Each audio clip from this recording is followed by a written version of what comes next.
오늘은 평소하고에 다르게 성경 한 장을 통째로 가져왔습니다.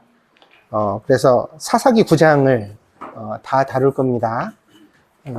같이 읽어 나가면서 이 내용을 쭉 여러분이 보시고 예배 시간에 생각해 보시고, 그리고 이 말씀이 여러분에게 주시는 위로가 있다고 생각해서 오늘 목사가 이 말씀을 준비해 왔으니까 여러분들 같이 보시면서 하나님의 음성을 같이 들을 수 있는 귀한 기회가 되어지기를 바랍니다. 제가 읽자고 하는 부분만 이렇게 읽어 나가시면 그러면 이 설교가 아마 9장을 다 읽을 때는 이제 끝나게 될 것 같습니다. 오늘은 사사기 9장을 다루고자 합니다. 보통은 성경의 한 대목을 중심으로 설교를 하는데 오늘은 해석이 중심이 아니라 그 줄거리와 맥락이 중심입니다. 이렇게 하는 이유는 이 성경이 지금 우리에게 새기고 붙잡을 만한 말씀이라고 생각되기 때문입니다. 여러분께서 오늘 이 성경을 같이 읽으면서 하나님의 음성을 듣고 위로와 은혜를 받는 복된 시간이 되어지기를 바랍니다. 사사기에 등장하는 사사의 이름은요, 그냥 대략적으로 보면 12명의 사사가 등장을 합니다. 근데 그 사사는 13명이라고 볼 수도 있습니다. 왜냐면 이제 오늘 우리가 읽은 성경 때문인데 사사라고 명명이 되지는 않았지만 아비멜렉이라는 사람이 이스라엘 왕으로 지냈다는 기록이 나오니까 이 사사는 당시에 재판관 판관이라는 이름을 가졌지만 사실은 이스라엘에서 왕 같은 역할을 감당을 했거든요. 아비멜렉을 넣으면 사사가 13명이 사사기가 되고 그를 빼고 그냥 사사라고 칭호된 사람만 치면 12명이 등장을 합니다. 그러나 이 12명의 사사의 전부는 아닙니다. 왜냐하면 사무엘서에 가면 사무엘상 8장에서 사무엘이 자기 아들들을 사사로 임명했다는 기록이 나옵니다. 그러니까 사무엘도 사사였고 사무엘의 아들까지 사사였다는 게 되는 거죠. 그러니까 아비멜렉을 넣으면 16대까지 사사가 있는 거고 아비멜렉을 빼면 15대까지 사사가 있다고 볼 수가 있겠습니다. 그 중에서 중심이 되는 인물은 사사기에 2명으로 압축할 수 있습니다. 나머지 사사들은 아주 대략적으로 나와 있는데 두 사람이 아주 자세하게 거론됩니다. 그게 6장부터 9장에 등장하는 기드온이라는 사사, 그리고 13장에서 16장에 등장하는 삼손이라는 사사입니다. 그 중에서 오늘 다루려고 하는 사사는 기드온입니다. 기드온의 다른 이름은 여룻바알입니다. 이 바알이라는 말의 뜻은 주인이라는 뜻입니다. 그래서 원래는 이 바알이라는 이 단어를 하나님께도 쓸 수 있습니다. 하나님도 우리의 바알이다 이렇게 쓸 수 있는 그런 단어인데 가나안 토속신앙 속에서 이 바알이라는 이름을 가진 우상이 있었습니다. 그러다 보니까 이제 바알은 하나님과 대척점에 있는 우상으로서 히브리인들에게는 쓰지 말아야 되는 이름으로 그렇게 나타나게 됩니다. 그래서 기드온의 다른 이름인 여룻바알이라는 이 이름의 뜻은 바알과 다투다 그런 뜻입니다. 이것은 기드온이 하나님께 처음 사명을 가졌을 때 포도주스에서 타작을 하다가 하나님의 사자를 만나거든요. 하나님이 이스라엘을 위해서 일어나서 이제 군대를 일으키고 민족을 구원하라 이런 사명을 주셨습니다. 그 사명과 함께 하나님께서 기드온에게 명령하신 바가 뭐냐면 당시 기드온의 아버지인 요아스에게도 이 바알을 섬기는 토속신앙의 제단이 있었습니다. 그러니까 일본으로 말하면 각 가정마다 있는 신사가 있잖아요. 그게 이제 있었다는 거예요. 하나님이 뭐라고 그러시냐면 이걸 다 허물어라. 그리고 다 가지고 나가라. 그리고 옆에 있는 아세라라는 여신상이 목상으로 있었는데 오늘 우리로 얘기하면 천하대장군 이런 목상입니다. 나무로 된 신상이거든요. 그걸 도끼로 쪼개가지고 이 신상을 땔감으로 삼아가지고 아버지 집에 있는 7년 된 숫소를 가져다가 번제를 드려라 이렇게 명령을 하셨어요. 기드온이 하나님을 만난 이후에 이 명령을 실행하거든요. 그때 아침에 일어나 봤더니 바알의 제단도 무너져 있고 아세라상도, 그 아세라상은 이제 동네 사람들이 같이 섬기고 그랬던 것 같아요. 근데 그게 이제 다 나무 도끼로 찍혀가지고 제단은 불태워져 있는 거죠. 마을이 난리가 났습니다. 그래가지고 요아스라는 아버지에게 와서 이게 어떤 일이냐, 우리 마을에 지금 이제 큰 일이 나게 됐다 이러면서 막 항의를 하니까 그 아버지가 뭐라고 말을 하냐면 이렇게 말을 합니다. 바알이 신이라면 자기 제단을 헐어버린 내 아들과 직접 다투라고 하시오. 응? 아니 그 신이라며 그렇다면 신을 해했으면 신이 벌을 주면 될 거 아니야. 왜 당신들 난리야? 우리 아들, 내 아들이 죽나 안 죽나? 당신은 한번 보셔. 그러면서 아버지가 이렇게 담대하게 나왔습니다. 그때부터 이제 바알과 직접 다투다는 뜻의 여룻바알이라는 이름이 기드온에게 생겨나게 된 것입니다. 이 기드온은 오브라 출신입니다. 오늘 말씀 나간 거에 보면 뒤편에 보면 오브라가 나옵니다. 지도 맨 위쪽에 있죠. 화살표가 시작되는 오브라. 거기가 이제 기드온의 출신지입니다. 여기 보시면 아시겠지만 그 옆에 보시면은 이스라엘 전체 지도에서 이제 이게 확대된 거거든요. 이 땅은 누구 땅이죠? 므낫세 지파의 땅입니다. 이스라엘 12지파에서 므낫세 지파의 땅입니다. 그러니까 기드온은 므낫세 지파 출신입니다. 기드온이 처음 하나님의 사자를 만나고 신탁을 받게 되었을 때 그는 하나님이 자기를 만나 주셨다는 사실을 알고 처음에는 낙담합니다. 이제 우리가 지난번에도 한번 살펴봤던 건데 하나님은 거룩하시고 사람은 비루하기 때문에 사람이 하나님을 만나면 죽는다는 신앙을 가지고 있었어요. 그러니까 기드온이 하나님을 만났으니까 이제 난 죽게 됐다. 아마 나는 곧 죽게 되려나 봐요. 죽을 사람은 하나님을 본다는 그런 신앙이 있었던 거죠. 근데 하나님이 그때 기드온을 어떻게 하셨어요? 살게 하셨을 뿐더러 큰 용사가 되게 하셨거든요. 그래서 이때 자기의 타작마당에서 하나님의 사자를 만났던 기드온이 그곳의 이름을 처음으로 뭐라고 부르냐면 여호와 샬롬이라고 부릅니다. 하나님이 우리와 평화를 이루셨다. 그래서 그때부터 이제 샬롬이라는 이름이 성경에 처음 등장하게 되어집니다. 이때부터 용기를 얻은 기드온이 이스라엘의 전면에 나서 지도자가 됩니다. 이 미디안과 동방 사람들이 군대를 일으켜 이스라엘을 약탈하러 왔는데 거기 맞서 싸웠습니다. 근데 처음에는 이스라엘에서도 군대가 한 3만 명쯤 일어났거든요. 근데 이게 많은 군대는 아니에요. 상대편은 훨씬 더 모래사장에 모래처럼 많다고 했습니다. 근데 이제 3만 명도 기드온이 하나님께 기도를 했더니 그거 다 집으로 돌려보내래요. 너무 많다고. 2만 명을 돌려보내니까 10,000명을 남겼습니다. 그런데 그것도 많다고 또 뽑으랍니다. 그래서 나중에 뽑힌 사람들이 300명입니다. 나중에 후발대가 있기는 했지만 기드온이 전쟁에 나간 군사는 300명에 불과했습니다. 그런데요, 사사기 8장 10절을 보면 이 기드온이 이룬 전승을 이렇게 표현합니다. 8장 10절 여러분 없지만 제가 읽어드릴게요. 이때 세바와 살문나가 갑골에 있는데 동방 사람의 모든 군대 중에 칼든 자 12만 명이 죽었고 그 남은 15,000명가량은 그들을 따라와서 거기에 있더라. 그러니까 미디안과 별개로 동방 사람들의 군대만 해도 전사가 12만 명, 남은 패잔병이 15,000명이라고 기록한 기록이 나와요. 근데 그럼 13만 5천 명이 원래 덩어리라는 얘기잖아요. 근데 13만 5천 명을 전쟁을 하는데 3만 명도 많다고 다 돌려보내고 10,000명도 많다고 그러고 몇 명이랑 싸웠어요? 300명을 데리고 싸웠다는 거예요. 말이 안 되는 싸움입니다. 더군다나 나중에 이스라엘이 이 군사를 크게 물리치니 12만 명의 전사하는 치열한 전투였습니다. 결국 이 전쟁은 그 당시의 국제적 패권을 바꿨습니다. 동방과 미디안이 가장 강력한 국가였는데 이 이후로 미디안이 다시는 이스라엘을 침공하지 못할 만큼 국군이 쇠약해져요. 왜? 전사자가 12만 명이 나왔는데 나라가 망할 지경이죠. 그래서 이때부터 어떻게 되냐면 40년 동안 기드온의 시기에 평화가 이루어지게 됩니다. 8장 28절입니다. 미디안이 이스라엘 자손 앞에 복종하여 다시는 그 머리를 들지 못하였으므로 기드온이 사는 40년 동안 그 땅이 평온하였더라. 그러나 영웅과 호걸도 사람입니다. 아무리 큰 일을 이루는 대단한 사람이라 하더라도 나이 들으면 늙어요, 안 늙어요? 늙죠. 그리고 언젠가는 죽습니다. 기드온이 살아생전에는 이스라엘의 평안을 누렸습니다. 그러나 기드온이 40년의 통치를 마무리 짓고 죽게 되는데 죽을 때까지도 자기의 후계 구도를 정확하게 만들지 못해요. 사사라는 이름도 그랬겠지만 기드온은 호걸이에요. 기드온은 호걸이었기 때문에 어떻게 알 수 있느냐? 기드온이 남긴 아들만 70명이에요. 아들만.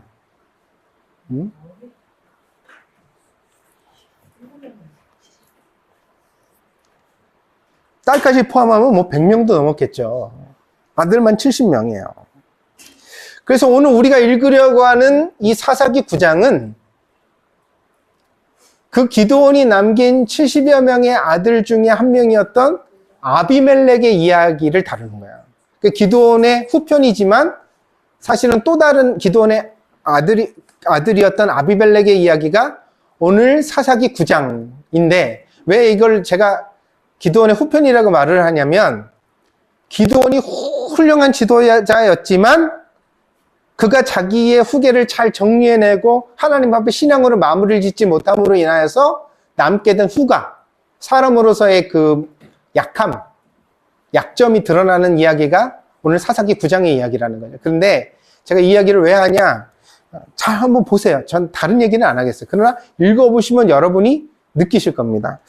1절부터 6절까지 함께 같이 읽어보겠습니다. 1절부터 6절까지 같이 읽습니다. 같이 읽습니다. 시작. 여룻바알의 아들 아비멜렉이 세겜에 가서 그의 어머니의 형제에게 이르러 그들과 그의 외조부의 집에 온 가족에게 말하여 이르되, 청하노니 너희는 세겜의 모든 사람들의 귀에 말하라. 여룻바알의 아들 70명이 다 너희를 다스림과 한 사람이 너희를 다스림이 어느 것이 너희에게 나으냐? 또 나는 너희의 고륙임을 기억하라 하니, 그의 어머니의 형제들이 그를 위하여 이 모든 말을 세겜의 모든 사람들의 귀에 말하매 그들의 마음이 아비멜렉에게로 기울어서 이르기를 그는 우리 형제라 하고, 바알브릿 친전에서 은 70개를 내어 그에게 주매 아비멜렉이 그것으로 방탕하고 경박한 사람들을 사서 자기를 따르게 하고, 오브라에 있는 그의 아버지의 집으로 가서 여룻바알의 아들 곧 자기 형제 70명을 한 바위 위에서 죽였으되, 다만 여룻바알의 막내 아들 요담은 스스로 숨었으므로 남으니라. 세겜의 모든 사람과 밀로 모든 족속이 모여서 세겜에 있는 상수리나무 기둥 곁에서 아비멜렉을 왕으로 삼으니라.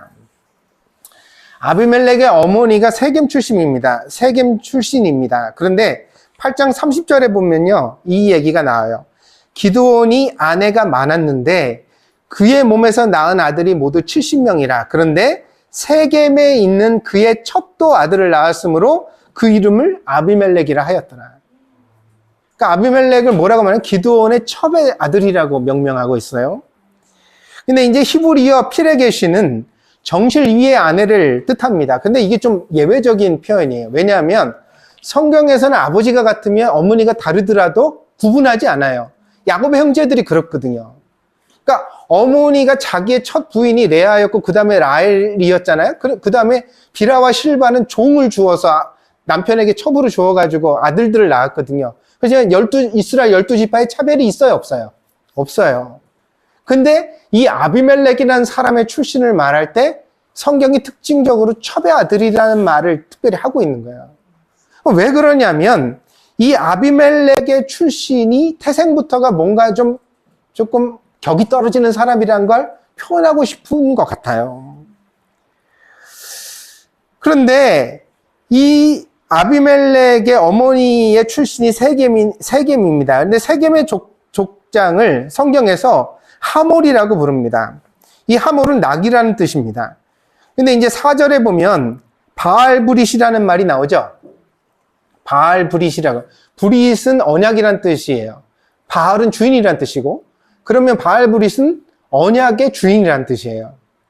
여기가 이제 신전의 이름인데, 이 신전, 바알브릿이라는 신전이 있는데, 여기에서 세겜의 사람들이 모여서, 그 가문의 사람들이 모여서 이 아비멜렉에게 뭘 줘요? 은 70개를 줘요. 이유는 뭐예요? 아비멜렉이 가가지고 세겜 사람한테 이렇게 말했어요. 야, 우리 기드온 아들이 70명이나 되는데 이 70명이 전부 다 통치를 한다고 너희들한테 얘기를 하면 너희들 얼마나 골치 아프겠어. 나를 왕으로 삼아주면 나는 세겜 출신이니까 너희들한테 특별히 좋게 해줄게. 세겜 사람들이 그랬더니 자기의 이익을 위해서 아비멜렉을 왕으로 삼기로 결정한 거예요. 그래서 그 자금을 줍니다. 근데 돈을 준 것까지는 괜찮은데 그 다음까지도 보면 이게 골치 아파요. 왜냐하면 이 자금을 가지고 아비멜렉이 한 짓이 뭐냐면 어떻게 했어요? 70명을 죽이기 전에 자기 부류를 만드는데 불량배들과 건달들을 사서, 응? 오늘 방탕하고 경박한 사람들이라고 나오죠. 근데 다른 성경에는 건달들과 불량배들이라고 나옵니다. 그러니까 이 사람이 어떤 사람이랑 어울리는 사람이에요? 본래부터가 좋은 사람이 아니라 건들거리는 사람하고 어울리는 사람이에요. 세금에서 그런 부류를 모아가지고 그 우두머리가 되어서 사람들을 이끌고 아버지 고향 땅을 쳐들어가요. 그래서 그 고향에 모여 있었던 자기 형제 70명을 한 자리에서 다 죽여버리는 학살을 저지릅니다. 형제를 이렇게 많이 죽이는 패륜을 저질렀지만 이 소식을 들은 세겜 사람들은 오히려 아비멜렉 편을 듭니다. 이거 아버지를 배신하고 자기 형제를 죽였어요? 이 왕이 될 자격이 있어요, 없어요? 명분이 없는 사람이잖아요. 그런데 세겜 사람들은 뭘 생각했어요? 이익만 생겼어요. 자기에게 나은 걸 생각했다고요. 그러니까 자기의 나은 편이 뭐냐? 그래서 아비멜렉을 데려다가 자기 주변에 있는 사람들과 함께 왕으로 세워버렸습니다.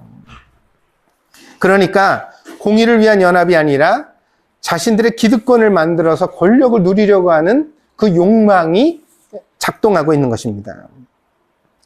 그런데 이 아비멜렉의 학살에서 기드온의 막내 아들인 요담이 살아남습니다. 5절에 보니까 요담은 스스로 숨었다고 했는데 스스로 숨었다는 말의 뜻은 은둔자가 되었다는 뜻입니다. 이 말은 도망을 다녔다는 뜻이 아니라 요담이 조용한 곳을 따로 찾았다는 거예요. 그리고 이 요담이 하나님, 너희가 내 말을 들어라. 그래야 하나님이 너희 말을 들을 것이라고 말하는 것으로 보아서 요담은 특별히 어떤 사람이냐면 은둔자로서 구도자였던 것 같아요. 하나님 앞에 신앙생활을 특별히 하려고 따로 형제들부터 떨어져 나갔던 사람인 것 같아요.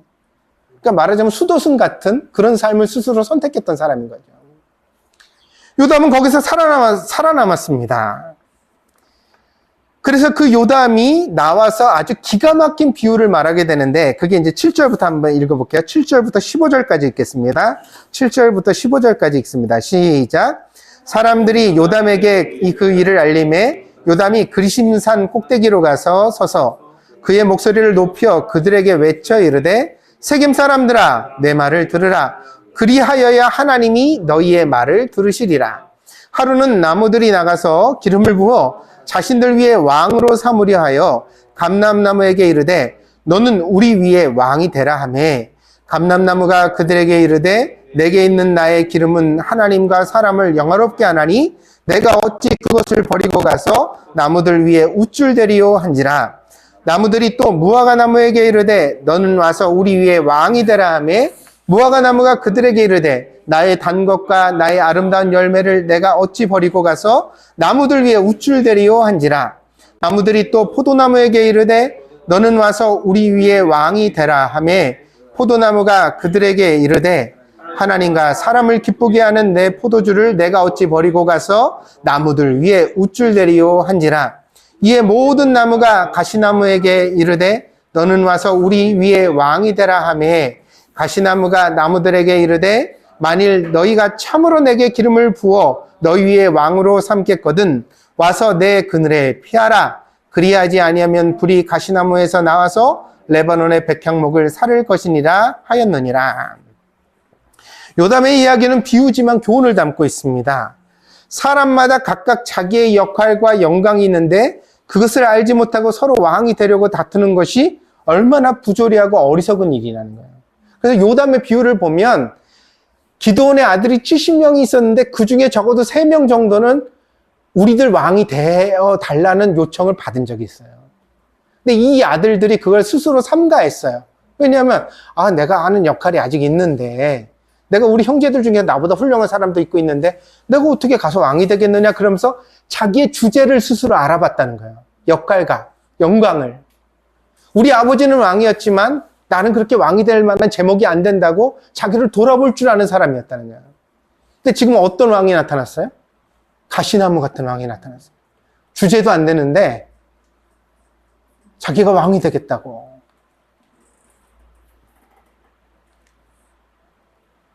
그리고 이렇게 잘못된 왕이 세워졌을 때는 어떤 일이 일어납니까? 그것은 단순한 후회가 아니라 가시의 나무의 불이 숲의 나무를 몽땅 다 태워버리는 불행을 만들게 될 것이다. 실제로 팔레스타인 지역에는요, 자연 발화가 일어나서 산불이 나는 일이 있어요. 근데 이 무화과 나무나 감람나무나 포도나무 같은 것들은 아주 깊은 땅에서 그 수분을 갖다 빨아들여 가지고 수분을 포함하고 있기 때문에 자연 발화가 잘 안 일어나요. 근데 가시나무는 원래 어떤 나무예요? 원래 건조한 나무이기 때문에 잎사귀도 가시로 그 잎사귀가 말라 비틀어지면서 뭉쳐있는 게 그게 가시거든요. 그게 변한 거거든요. 그러니까 이게 건조한 나무예요. 그러다 보니까 햇볕이 내려쬐는 팔레스타인 광야 지역에서 그냥 가만히 있다가 불이 확 일어나는 일이 일어나는 거예요. 그래서 모세가 떨기나무, 가시나무에서 불꽃을 보는 일도 사실 흔했던 일이에요. 그런데 뭐가 흔하지 않느냐? 이렇게 불이 나면 어떻게 되어져요? 탁 없어지거나 사라져야 되는데 안 사라졌던 일이 이상했던 거죠. 근데 가시나무에 불이 나면 어떤 일이 생기냐? 팔레스타인은 또 바람이 불어요. 그러면 불꽃을 날리는 거야, 불꽃을. 얘가 원인이 돼가지고 숲을 전체를 태워버리는 원흉이 되는 일들이 경험적으로 있었어요. 그러니까 지금 요담이 그 이야기를 하는 거예요. 왕의 깜도 안 내는 사람이 왕이 돼서 나라를 다스리게 됐을 때 이것은 어느 한 사람의 불행이 아니라 숲을 다 망가뜨리는 불행을 만들게 될 것이라는 얘기를 비유로 말하고 있어요.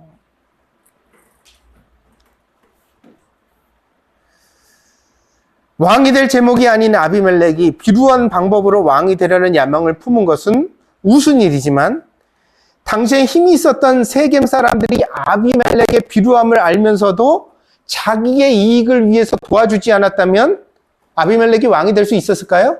없었어요. 건달의 두목으로 살았을 거예요, 아비멜렉은. 근데 아비멜렉의 건달의 두목과 같은 아비멜렉을 왕으로 세운 데는 누구의 욕망이 있어요? 세겜이라는 한 족속의 욕망이 있는 거예요. 자기 족속만 어떻게 이스라엘에서 훌륭한 대접을 받고 권세를 누리고 힘을 가지겠다는 그 욕망이 아비멜렉과 같은 비루한 왕을 세우는 배경이 됩니다. 요담은 이 이기적이고 악한 계획의 결말에 대해서도 경고합니다. 16절부터 21절까지 읽겠습니다. 16절부터 21절까지입니다. 함께 합니다.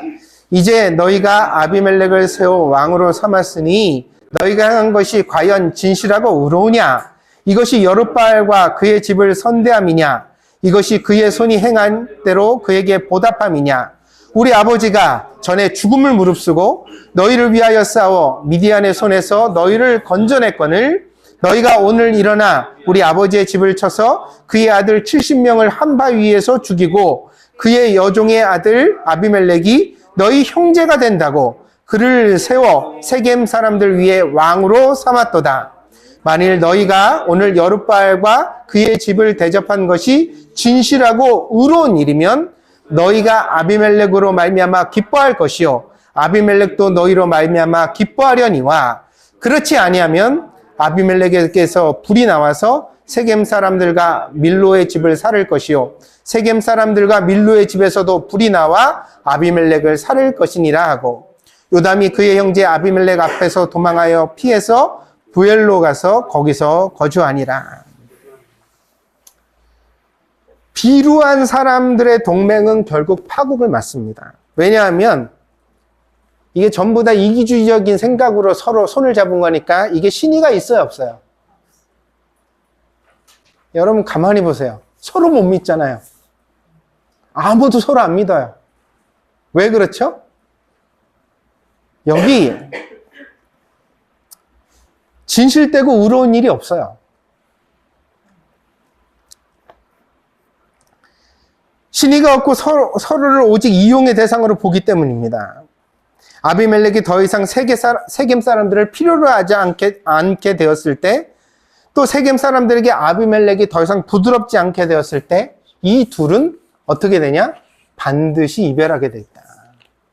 서로 싸우게 되어져 있다. 결국 이러한 야합은 한쪽만 망가지는 것으로 끝나지 않고 서로를 망하게 만들 것이라고 경고합니다. 요담은 단지 이 저주의 경고를 아비멜렉에게 하고 기쁜 시골로 가서 은둔하고 말았습니다. 그런 다음에 이제 시간은 흘러갑니다. 그러니까 이때는 기드온의 70아들이 죽은 지 바로 얼마 안 됐을 때 요담이 이 경고를 한 것이고, 그 다음에 이제 볼까요? 생각보다 이제 빨리 찾아오게 되는데 22절부터 보겠습니다. 22절부터 29절까지 같이 읽어보겠습니다. 22절입니다. 시작. 아비멜렉이 이스라엘을 다스린 지 3년에 하나님이 아비멜렉과 세겜 사람들 사이에 악한 영을 보내심에 세겜 사람들이 아비멜렉을 배반하였으니 이는 여룻바알의 아들 70명에게 저지른 포악한 일을 갚되 그들을 죽여 피 흘린 죄를 그들의 형제 아비멜렉과 아비멜렉의 손을 도와 그의 형제들을 죽이게 한 세겜 사람들에게로 돌아가게 하심이라. 세겜 사람들이 산들의 꼭대기에 사람을 매복시켜 아비멜렉을 엿보게 하고 그 길로 지나는 모든 자를 다 강탈하게 하니 어떤 사람이 그것을 아비멜렉에게 알리니라. 에벳의 아들 가알이 그의 형제와 더불어 세겜에 이르니 세겜 사람들이 그를 신뢰하니라.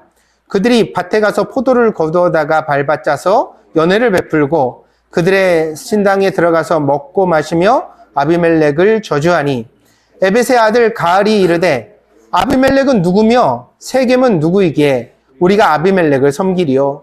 그가 여룻바알의 아들이 아니냐? 그의 신복은 수불이 아니냐? 차라리 세겜의 아버지 하몰의 후손을 섬길 것이라. 우리가 어찌 아비멜렉을 섬기리요? 이 백성이 내 수하에 있었더라면 내가 아비멜렉을 제거하였으리라 하고 아비멜렉에게 이르되 내 군대를 증언하여 나오라 하니라. 세겜 사람들에게 이제 가알이라는 사람이 나타나게 되잖아요. 이 가알이 이제 막 뻥을 떱니다. 뭐라고 얘기를 하냐면, 왜 우리가 우리가 아비멜렉을 왕으로 세웠다면, 그럼 또 다른 왕도 세울 수 있는 거 아니야.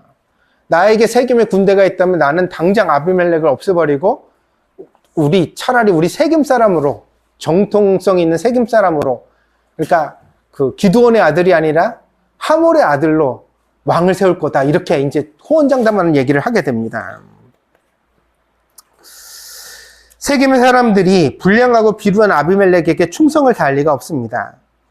그 중에 가알이라는 사람이 세겜에서 유명하게 되었는데 그는 노골적으로 아비멜렉을 조롱하고 멸시하는 말을 호기롭게 합니다.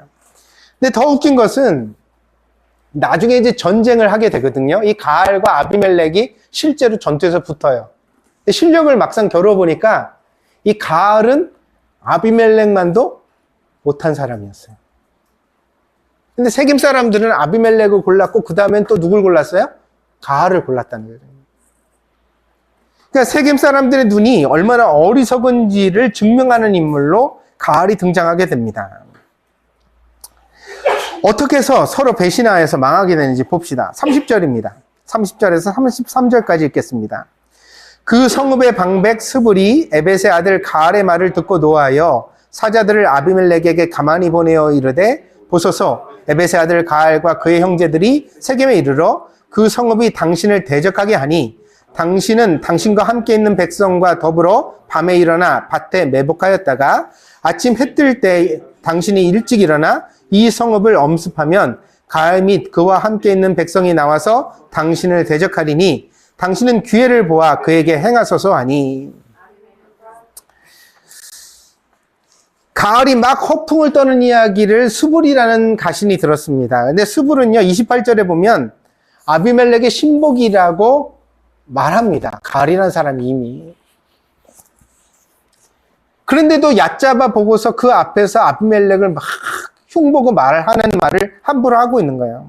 그럼 말조심을 왜 안 하느냐? 이제 아비멜렉을 깔보는 거죠. 아니, 내가 너를 왕 만들어줬는데 네가 우리한테 어떡하려고? 너는 내 발 밑에 있는 사람 아니야? 그런 오만함이 지금 세겜 사람과 이 가알이라는 사람에게 나타나고 있는 거죠. 근데 이제 세겜 사람들은 아비멜렉을 똑바로 알지 못했습니다. 왜냐하면 이 아비멜렉이 어떻게 왕이 됐어요? 자기 형제 70명을 죽이고 왕이 됐어요. 얼마나 잔인한 인간이에요. 근데 아비멜렉이 자기에게 반역을 일으키려고 하는 세겜 사람들을 용납하고 놔두겠느냐? 그러니까 자기 측근이 말한 대로 군대를 일으켜가지고 밤에 매복하여 진짜 성을 지킵니다. 결국 세겜을 정벌하는 전쟁이 시작됩니다. 어떻게 해요? 자, 보세요. 이 세겜 땅은 이스라엘 므낫세 지파의 땅이에요. 근데 여기를 지금 이스라엘의 다른 지파의 사람들을 군대로 몰고 와가지고 전쟁을 벌이고 있어요. 이 전쟁은 밖의 전쟁이에요, 안의 전쟁이에요? 여태까지 미디안 동방 사람과 한 전쟁이죠. 근데 지금은 누가 누굴 죽이고 있어요? 형제가 형제를 죽이는 일이 지금 생겨나고 있어요. 근데 얼마나 그렇게 끔찍하게 됐느냐, 이렇게 됩니다. 34절부터 41절까지입니다. 아비멜렉과 그와 함께 있는 모든 백성이 밤에 일어나 넷대로 나누어 세김에 맞서 매복하였더니 에벳의 아들 가알이 나와서 성읍 문 입구에 설 때에 아비멜렉과 그와 함께 있는 백성이 매복하였던 곳에서 일어난지라.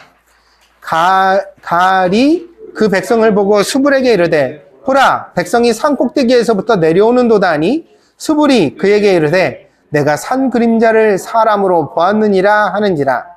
가알이 다시 말하여 이르되 보라, 백성이 밭 가운데를 따라 내려오고 또 한때는 무느님 상수리 나무 길을 따라 오는도다 하니 스불이 그에게 이르되 내가 전에 말하기를 아비멜렉이 누구이기에 우리가 그를 섬기리요 하던 그 입이 이제 어디 있느냐?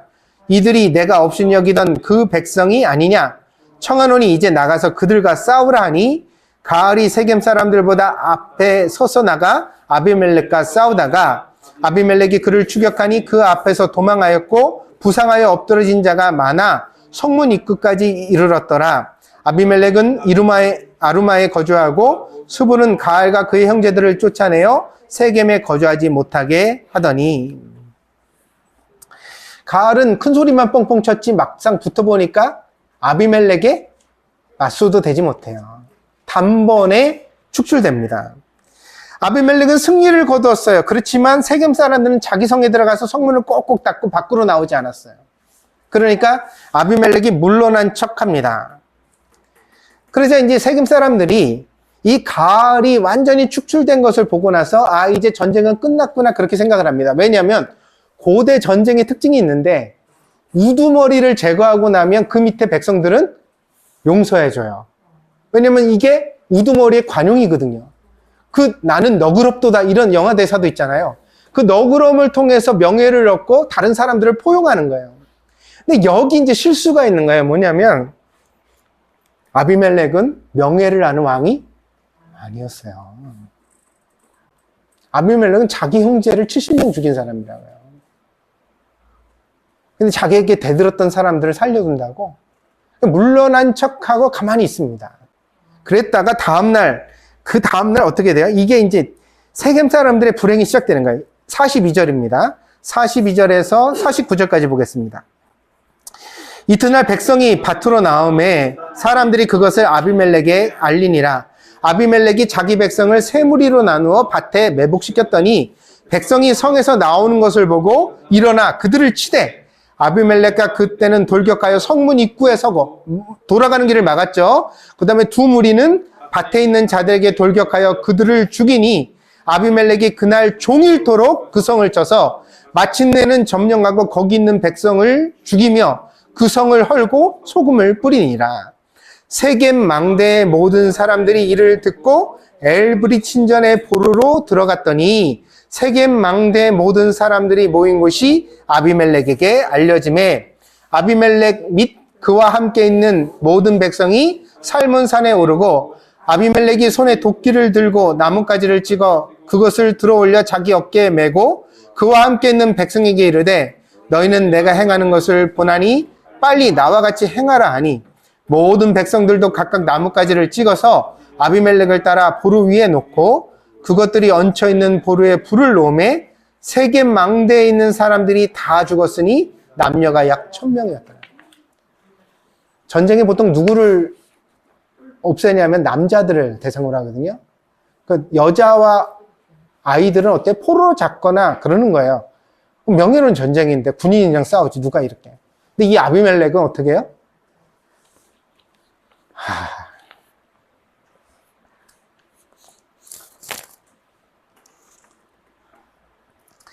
이 또 신기합니다. 46절에 보면 엘브릿이라고 나오죠. 근데 아까 아비멜렉이 처음에 은 70개를 받아가지고 자기 비슷한 건달들을 살 때 바알브릿이라는 4절에 보면 바알브릿 나오죠. 엘브릿과 바알브릿은 같은 지명이에요. 바알, 제가 그랬잖아요. 바알이라는 게 주인이라는 뜻이라고. 하나님으로 대처해서도 사용할 수 있다.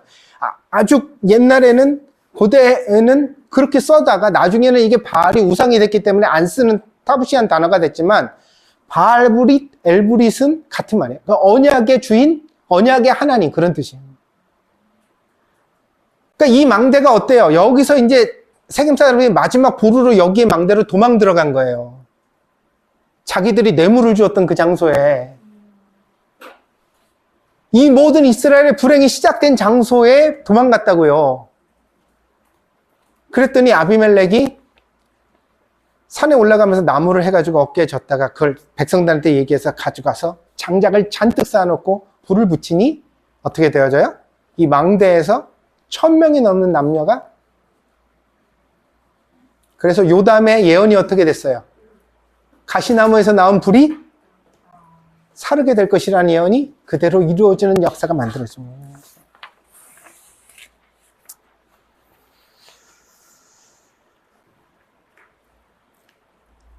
아비멜렉에게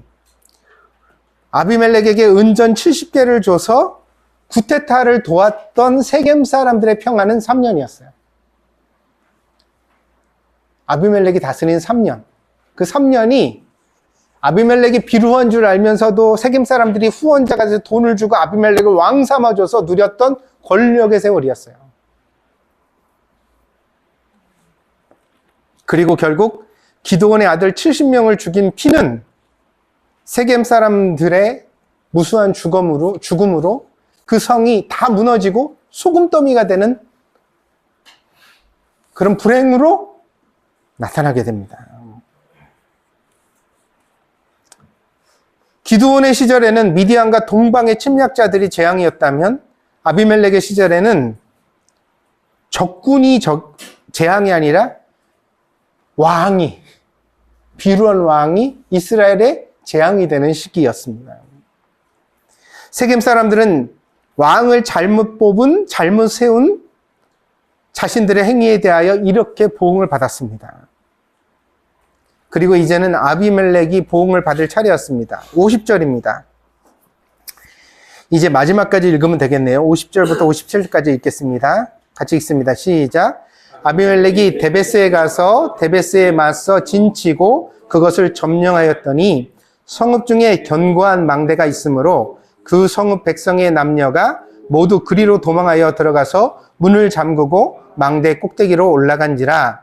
아비멜렉이 망대 앞에 이르러 공격하며 망대 문에 가까이 나아가서 그것을 불사르려 하더니 한 여인이 맷돌 윗짝을 아비멜렉의 머리 위에 내려던져 그의 두개골을 깨트리니 아비멜렉이 자기의 무기를 든 청년을 급히 불러 그에게 이르되 너는 칼을 빼어 나를 죽이라. 사람들이 나를 가리켜 이르기를 여자가 그를 죽였다 할까 하노라 하니 그 청년이 그를 찌르매 그가 죽은지라. 이스라엘 사람들이 아비멜렉이 죽은 것을 보고 각각 자기 처소로 떠나갔더라. 아비멜렉이 그의 형제 70명을 죽여 자기 아버지에게 행한 악행을 하나님이 이같이 갚으셨고 또 세겜 사람들의 모든 악행을 하나님이 그들의 머리에 갚으셨으니 여룻바알의 아들 요담의 저주가 그들에게 응하니라. 이 아비멜렉이 비루하기는 했지만 아버지가 큰 용사였던 기드온인 것처럼 그도 불량한 사람들을 거느리고 우두머리가 될 만한 그 소질은 있었던 사람으로 보입니다. 근데 이제 너무 잔인한 게 문제예요. 이 무례함과 잔인함. 왜냐하면 여기 이제 데베스라고 나오잖아요. 데베스가 세겜의 변방에 있는 성이에요. 그러니까 이 얘기는 무슨 얘기냐면 아비멜렉이 자기에게 반역을 일으킨 것을 본보기로 삼아 세겜 사람들을 씨가 말리게 하려고 작정을 한 거예요. 그래서 세겜이라는 큰 도시만 없앤 게 아니라 거길 잿더미를 만들고 그 변두리 지역까지 또 쳐들어간 거예요. 근데 거기도 데베스에도 뭐가 있어요? 망대가 있는 거예요. 그랬더니 어때요? 망대로 피신한 사람들을 어떻게 해요? 세겜에서 망대를 불질러가지고 1000명 넘게 불태워 죽였던 바대로 또 어떻게 해요? 불을 질러서 그걸 죽이려고 망대 곁에 가서 장작을 쌓고 있었단 말이에요. 하던 짓을 계속한 거죠, 그죠? 근데 이번에는 다른 일이 벌어졌어요. 어떤 여자가 망대 위에서 맷돌 윗짝을 집어 던졌어요. 근데 하필이면 그 맷돌 윗장이 아비멜렉의 머리를 깨버려요. 근데 아비멜렉이 자기가 회복되지 못하고 죽을 것을 알게 되니까 뭐라고 말을 하냐면, 내가 여자 손에 이렇게 죽는 건 너무 수치스럽다. 그러니까 자기 부하를 시켜서 나를 칼로 찔러서 빨리 죽게 하라. 그렇게 해서 죽게 됐다는 얘기예요. 그랬더니 아비멜렉과 함께 일어났던 세겜을 멸망시키러 왔던 모든 이스라엘 군대가 다 어떻게 돼요? 자기 처소로 돌아가고 끝났다는 거예요.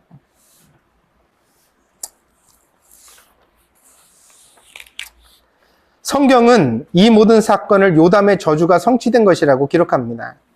이 말을 바꾸면 피해자의 호소를 하나님이 들으셨다는 말이 됩니다.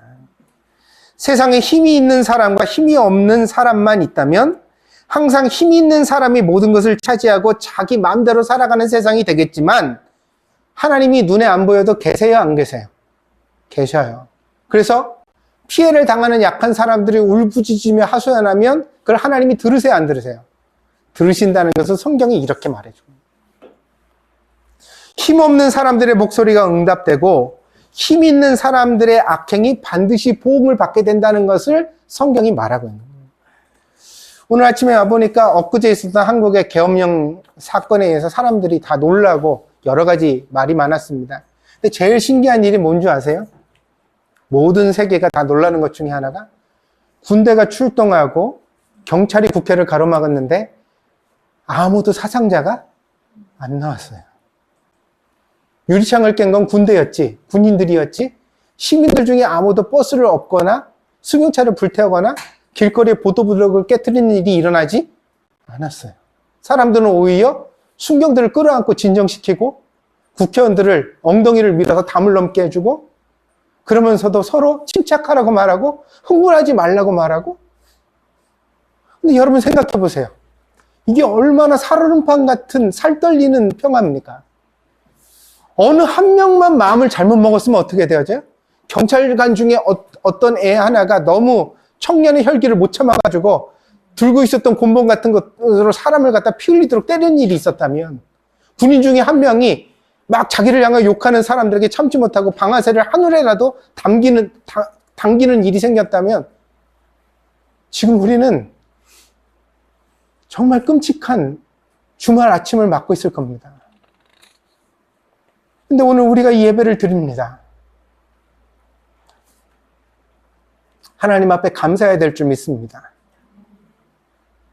그 연약한 사람들의 기도를, 그 연약한 사람들의 간절한 열망을 하나님이 대한민국을 다시 5.18과 같이 총구리를 겨누고 피 흘리고 사람들이 죽어나가는 나라로 만들지 말아달라는 그 간절한, 믿음이 있든 없든 그 간절한 기도를 하나님이 들어주셨다고 믿습니다. 오늘의 성경이 우리에게 주는 위로는 무엇입니까? 절망하지 말라는 것입니다. 비루한 왕의 불행은 선량한 사람들의 불행이 결코 아니라는 것이 성경이 가르칩니다. 비루한 왕이 세워졌으니까 그 왕과 함께 우리나라가 망하지 않겠느냐? 아니에요. 아니라고요. 좀 억울하고 답답하고 힘이 들겠지만 그래도 선량하게 살아가면, 빼앗기고 손해보고 눈물 흘리더라도 계속해서 참고 인내하면, 그러면서 자기에게 주어진 길을 꿋꿋이 걸어가면 마침내 좋은 날이 올 줄 믿습니다. 아비멜렉의 시대는 지나가고 세겜 사람들의 시대도 지나가고 모든 사람들이 각기 자기의 집으로 돌아가는 날들이 오게 될 것이라고 성경이 말합니다. 이 선량한 사람들은 권력도 없고 돈도 없고 힘도 없는 것처럼 보여지지만, 그러나 이 사람들은 자기의 백발을 얻고 손자를 보고 노년의 평화로운 햇살과 부드러운 바람을 누리게 될 줄 믿습니다.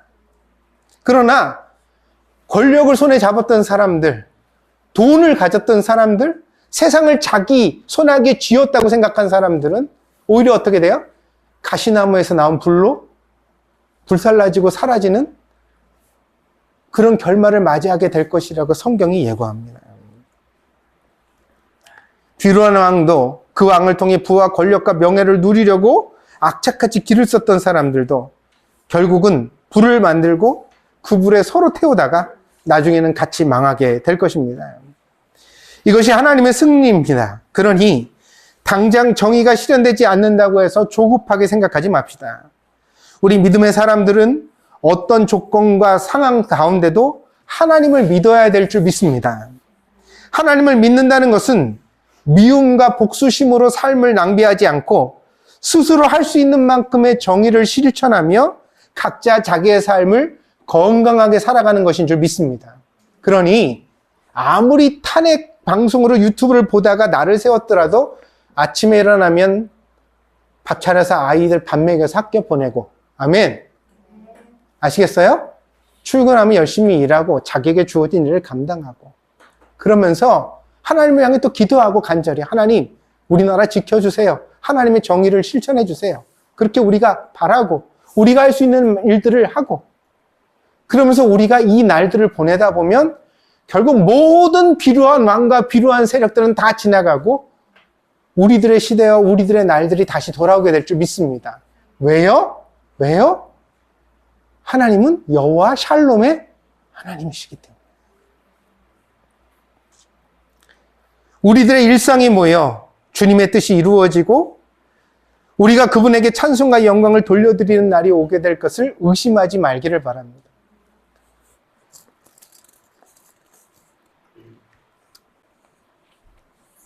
그러니 너무 한탄하지 말고 너무 속상해하지 말고 마음의 소망을 가지고 기도하면서 한 걸음 한 걸음 우리의 일상을 걸어갈 수 있는 우리 교회 식구들이 되어지길 바랍니다. 그래서 이 일이 여러분의 일상을 안 깨뜨렸으면 좋겠어요. 이제 돌아오세요. 다시 해야 되는 일들을 시작하세요. 열심히 하세요. 그렇게 생각하세요. 이제부터 뭐냐, 아니 세상에 저렇게 경험 없는 사람들도 열심히 사는데 나는 더 열심히 살아야겠다. 응? 내가 더 열심히 살아서 세상에 선한 영향을 끼쳐야겠다. 여러분, 그런 각오와 마음을 품고서 하나님 앞에 살아가는 귀한 성도들이 되어지기를 바랍니다. 여러분의 삶에 믿음이 주는 소망이 있기를 바랍니다. 그리고 그 소망으로 날마다 기도하는 그리스도인이 된다면 반드시 하나님께서 우리의 기도를 사용하셔서 우리가 살아가는 세상을 아름답게 하실 줄 믿습니다.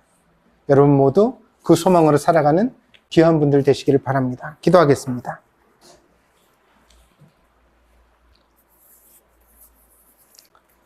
솔로몬 왕이 단식하기를 해 아래 세일이 없다고 했습니다. 사사기 9장을 읽어보니 그 시대에 있었던 일이 우리 시대에도 있는 일이 아닌가 반면교사를 삼아 생각해 보게 됩니다. 하나님, 우리에게 산 소망을 주시옵소서. 세상을 소망으로 여기는 것이 아니라 살아계신 하나님을 믿는 믿음에 우리의 소망을 두게 하시옵소서. 그리하여서 어떤 상황과 환경이 오더라도 포기하지 않고 기도하며 우리에게 주어진 길을 뚜벅뚜벅 걸어갈 수 있는 믿음의 사람 되게 하여 주시옵소서. 믿음은 우리를 실망시키지 않는 줄 믿습니다. 그래서 사사기 9장의 결말이 결국은 우리가 살아가는 세상에도 이루어질 것을 믿습니다. 하나님 정의를 실현해 주시고 우리의 기도를 응답해 주시고 우리가 살아가는 세상에서도 하나님의 공의를 나타내 주시옵소서. 이 일을 위하여 우리가 우리 자신을 더욱더 정결케 하며 믿음의 길을 걸어가게 하시고 나라와 민족을 위하여, 교회를 위하여 기도하기를 쉬는 죄를 범치 않게 하여 주시옵소서. 우리가 탄식만 하고 불평만 할 것이 아니라 날마다 이 일을 마음에 품어 하나님 앞에 기도할 수 있는 그리스도인이 되게 하여 주시옵소서. 감사를 드리며 모든 말씀 예수님의 이름으로 기도하였습니다. 아멘.